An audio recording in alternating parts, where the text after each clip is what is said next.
Boxing Day test match filled with drama, filled with young 19-year-olds, shoulder barges, dramatic day fives, centuries from Nitish, Kumar, Reddy, and comebacks from the Australians, and an Australian tail wagging, but India at the end threw away this match.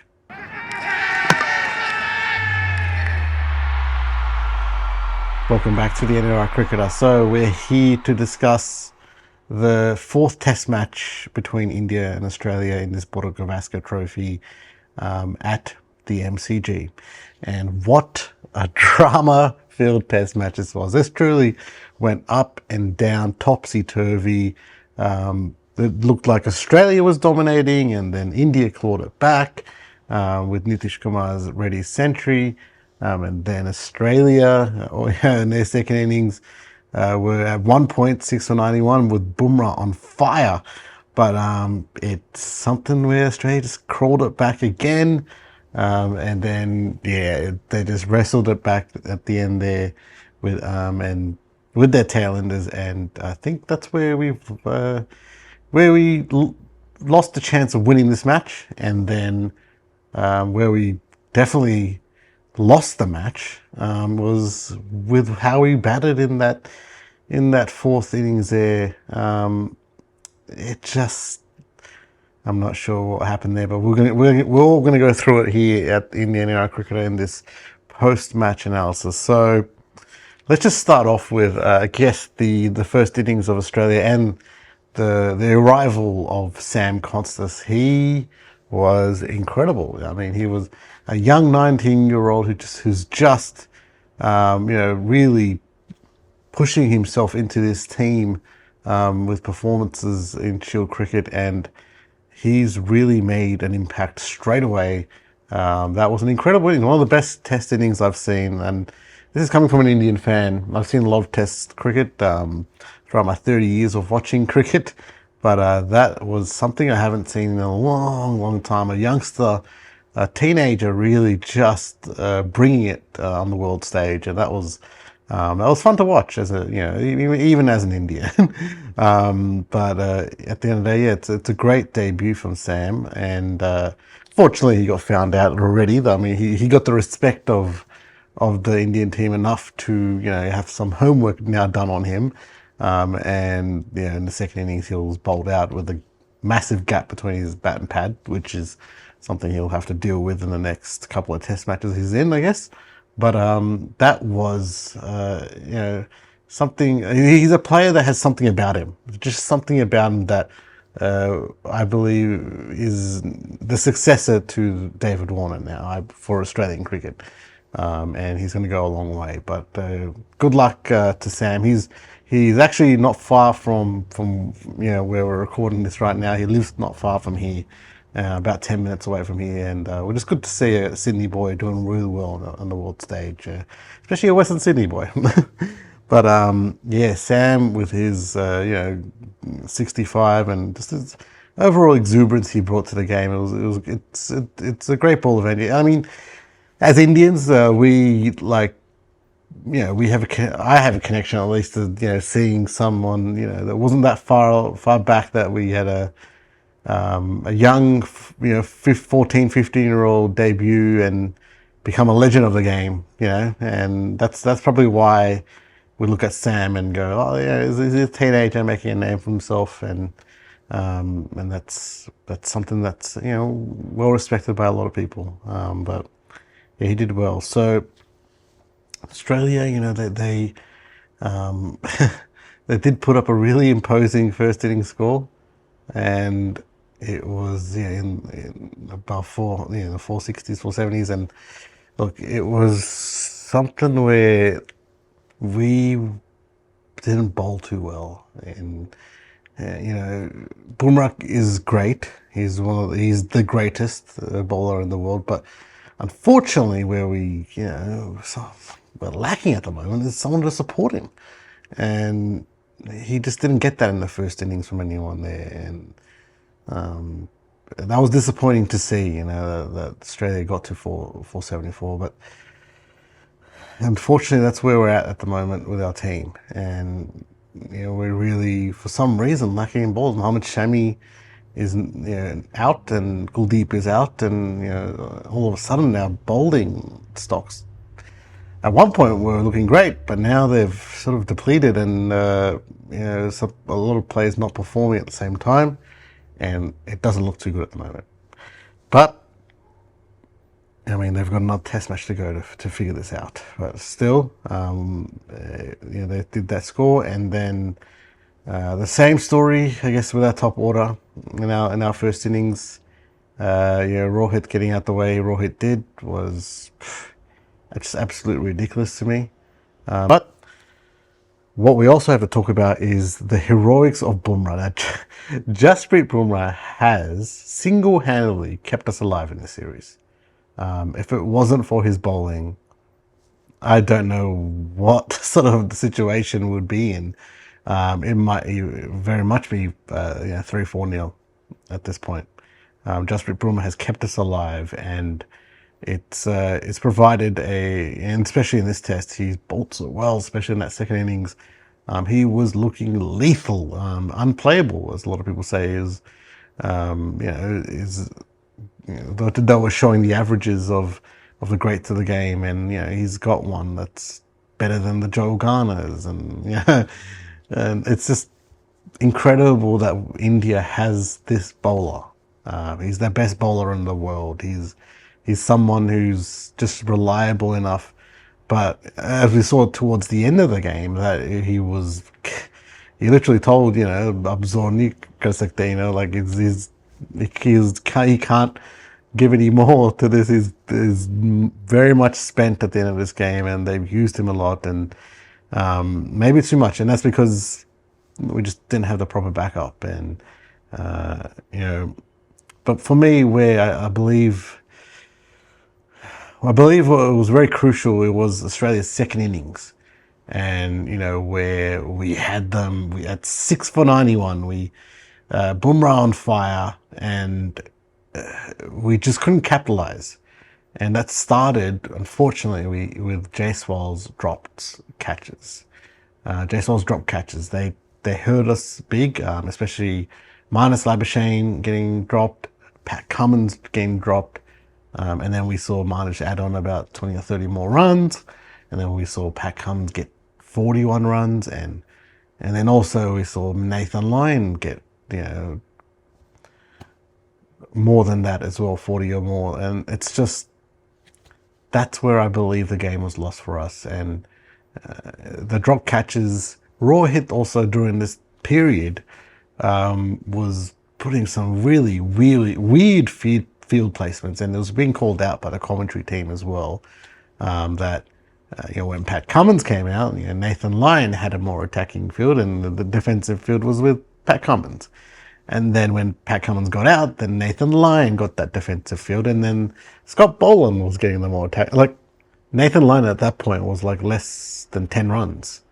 Why didn't we just continue attacking? Why did we, let him off the hook to get at Scott Boland? Like, these are the questions that I have for Rohit. That what are these field placements, and what are these thought process behind this?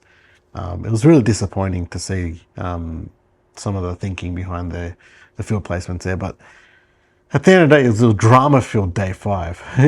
What happened at the end, and this is where I believe we lost the match. We were coasting pretty well, and Jaiswal was playing a great innings.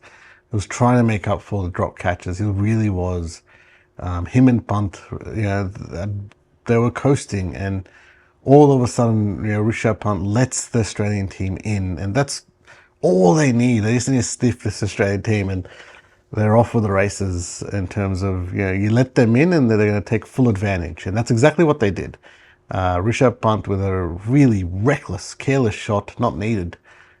And for the situation, I just don't understand what his thinking was there. And look, it might be that was part of his natural game, just creeping in at the wrong time, and he would regret that shot. And Rohit, funny enough, actually, was talking in the press conference that Richard needs to be thinking about this himself. He shouldn't be told this from seniors. He is basically a senior in this team now. He should be thinking about these type of things.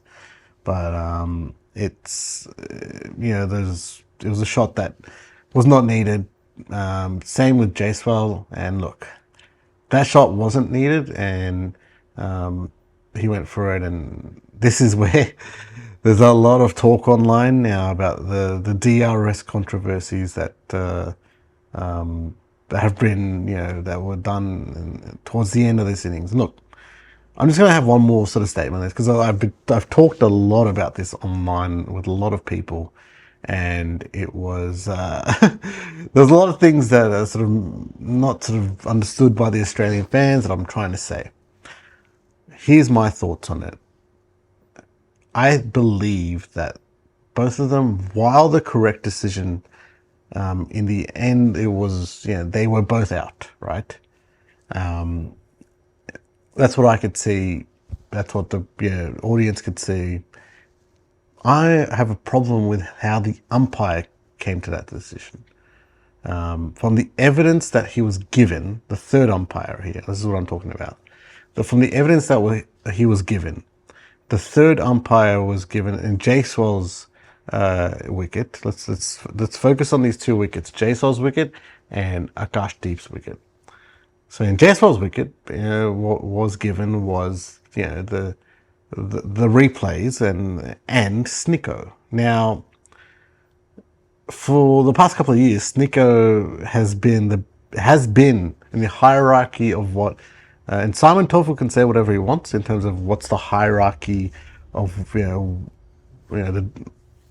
tools available to an umpire to make a decision. But the problem was that the last couple of years, Snicko has been the be-all, end-all in terms of, well, if there's no sound on it, then that means that's a decision that's overturned, even if it was given out. Now, in this case, it was given not out from the on-field umpire. The Bangladeshi third umpire, who looked at it and saw Snicko wasn't showing anything, went off the video evidence, which was not conclusive. And this is where I'm saying it's not conclusive enough to overturn it. And that's where I have a problem.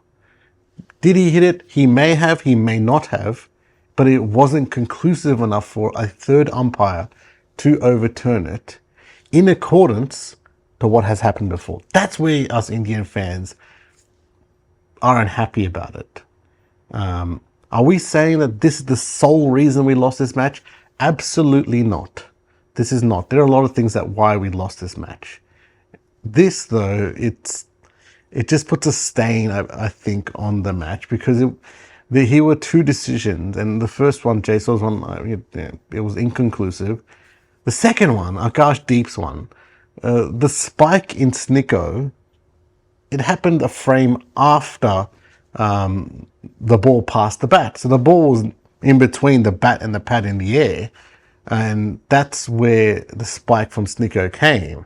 Now, if that was what the umpire had gone off. He had gone off that spike, which is a frame after, and he didn't see that the ball was actually in between the bat and the pad. And I've seen that given not out. Absolutely given not out. And this was, again, a decision that needed to be overturned.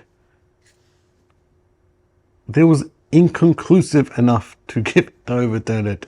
And look, a lot of Australians are going to come at me in the comments and say, there's a replay after that shows a little bit of the cherry coming on the bat. And look, that was shown after in the broadcast. It was shown after the third umpire had made his decision.